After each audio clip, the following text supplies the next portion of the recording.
Hey guys, good morning, welcome back to my channel. आई पास से बच्चों को तो गाइस आज करने वाले हैं ज्योमेट्री। तो काफ़ी प्यारी क्लास होने वाली, काफ़ी सारी क्लास होगी, उन क्लासों को आप देख लेना। उससे पहले अगर आपने हमारे चैनल को सब्सक्राइब नहीं किया, चैनल को सब्सक्राइब कीजिए और ज़्यादा से ज़्यादा सपोर्ट कीजिए। फटाफट से करेंगे प्यार प्यारे क्वेश्चन और एग्जाम को तैयार कराऊंगा, बिल्कुल लीजिए। तो क्वेश्चन फर्स्ट काफ़ी इंपॉर्टेंट है। क्या बताया क्वेश्चन फर्स्ट में? कह रहा है क्वेश्चन फर्स्ट है A B and C D. ठीक है, ए बी और सी डी जो है कोड है सर्किल की। ठीक है, आर टू कोड of a circle which intersect each other, एक दूसरे को काटनी है एट राइट एंगल पे। ठीक है, एट ई, जो जिसका नाम पॉइंट का क्या है, ई पॉइंट पे काटनी है। ए ई बराबर 6 दे रखा है और ई बी बराबर 2 दे रखा है और सी ई बराबर 3 दे रखा है और आर की वैल्यू आपको निकालनी है, यानी कि रेडियस निकालनी है। तो यहाँ पे एक सर्किल मैं ड्रॉ करता हूँ छोटा सा। ये सर्किल मैंने बना लिया है, देखो ये सर्किल है। ठीक है, एक कोड मैंने बना ली है और दूसरी कोड मैंने बना ली है। ये दो कोड है। ठीक है, इसका नाम है ए और बी कोड, क्वेश्चन में दे रखा है साफ साफ, और इसका नाम है सी और डी कोड। ठीक है, और जो यहाँ पे दोनों काटती हैं उस पॉइंट का नाम है ई। ठीक है, और ये राइट एंगल है। ठीक है, कितना है, 90 का एंगल बनाती है यहाँ पे। अब एक बताओ, जब भी 90 के एंगल पे दो कोड काटती हैं तो उसका होता क्या है, ए ई बराबर ए इंटू ई बी, मतलब इतना और इतना। ई बी बराबर होता है सी ई, इतना ई डी है।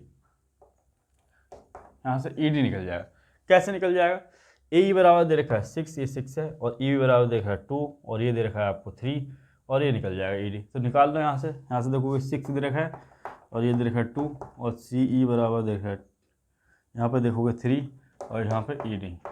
अच्छा, इसको सॉल्व करोगे तो 3 से इस 2 पे काटोगे, 2 दूनी 4, यानी कि ई डी की वैल्यू यहाँ से आपको मिलेगी कितनी, 2। ई डी की वैल्यू कितनी आ गई, 4 आ गई।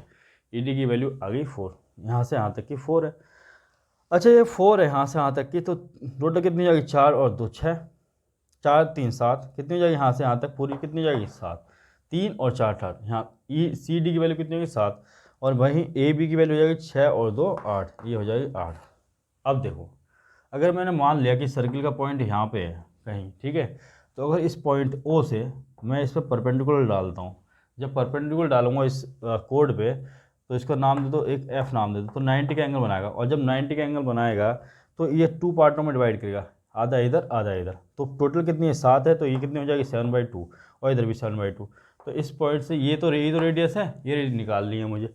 अब मुझे क्या चाहिए, अगर मुझे ये हो मिल जाती तो ये आर निकाल लेता। तो इसको निकालने के लिए क्या करेंगे, फिर इसी पॉइंट से ओ से इस वाली कोड पे आप परपेंडिकुलर डालोगे, इसको 2 पार्टों में डिवाइड करेगा। टोटल अगर 8 है तो ऊपर वाली 4 हो जाएगी, नीचे वाली 4 हो जाएगी। ठीक है, इतनी 4 हो जाएगी। अगर ये 2 है तो इतनी कितनी बचेगी, 2, क्योंकि यहाँ से यहाँ तक टोटल कितनी है, 4। ठीक है, अब ये 2 बच गई, यानी कि ये भी 2 होगी। बस निकाल लो, पाइथागोरस थ्योरम लगा दो, आर की वैल्यू निकल जाएगी। तो होता क्या है, हाइपोटेनस का स्क्वायर, आर का स्क्वायर बराबर 2 का स्क्वायर प्लस 7/2 का स्क्वायर। यहाँ से सॉल्व करोगे तो ये आर स्क्वायर बराबर आ जाएगा 4 प्लस 49/4। ठीक है, तो आर स्क्वायर बराबर 16 प्लस 49/4। तो यहाँ से निकलेगा आर स्क्वायर बराबर कितनी आ जाएगी, 65/4। तो यहाँ से निकालोगे आर स्क्वायर बराबर आ गया 65/4। ठीक है, तो आर बराबर आएगा, रूट डल जाएगा 65/2। कितना आंसर आ गया, आर की वैल्यू आ गई, आर की वैल्यू आ गई √65/2। ये हमारा आंसर है। तो इस तरह से आप निकालोगे, लिख लो, प्यारा सा इंपॉर्टेंट क्वेश्चन है। नेक्स्ट क्वेश्चन करते हैं। देखो, अगर आपको इस तरह से दे दिया जाता है, अभी तक तो जो लाइन थी, जैसे ये लाइन है, सर्किल है, सर्किल के अंदर कोड एक दूसरे को काट रही होती हैं। जैसे ये बना दिया आपने, मान लो एक कोड ये बना दी और एक दूसरे को काट रही। ठीक है, तो आप यहाँ से यहाँ तक की दूरी, यहाँ से मल्टीप्लाई, यहाँ से यहाँ तक की, यहाँ से यहाँ तक की बराबर होती थी। ठीक है, अब कुछ इस तरह से क्वेश्चन आएगा, जैसे ये सर्किल दे दिया जाएगा आपको।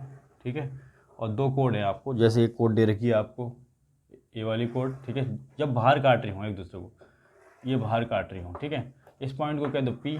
ठीक है, इसको A B कह दो, और यहाँ इसको कह दो C और D। ठीक है, और आपको दे रखा है, ठीक है, AP बराबर दे रखा है 15। ठीक है, और दे रखा है AB बराबर दे रखा है 11। ठीक है, और साथ ही साथ DP बराबर दे रखा है 6, और आपसे CP पूछ लिया है। तो क्या होता है, ठीक है, तो हमेशा जब बाहर काटती हैं तो होता है AP, ये P पॉइंट है। ठीक है, AP मल्टीप्लाई, ठीक है, यहाँ पे BP, बराबर होता है सी पी पूरा मल्टीप्लाई टी पी, ठीक है, बाहर वाली, ठीक है ये। अब यहाँ पे देखो ए पी दे रखा है यानी कि 15 दे रखा है, ये पूरा यहाँ से यहाँ तक कितना है 15 है। तो अगर ये पूरा 15 है तो यहाँ पे ए बी दे रखा है आपको, ए बी कितना दे रखा है 11, तो यहाँ से यहाँ तक कितना होगा, ये जो फॉर्मूला होता है, ठीक है बी पी, तो बी पी कितना होगा, बी पी 15 में से माइनस कर दो 4 होगा, ठीक है। अब सी पी देखो कितना दे रखा है, तो सी पी आपको निकालना है, ठीक है। वहीं देखो डी पी, तो डी पी आपको दे रखा है 6, बस वैल्यू लगा दो, ठीक है। तो सॉल्व कर देते हैं इसे, तो यहाँ से करोगे सी पी बराबर कहता है 15 चौका 60 और नीचे नीचे आ जाएगा, इससे कट जाएगा तो 10 आ जाएगा। सी पी की वैल्यू कितनी जाएगी 10। तो इस तरह से आप निकालोगे, लिख लो फटाफट से।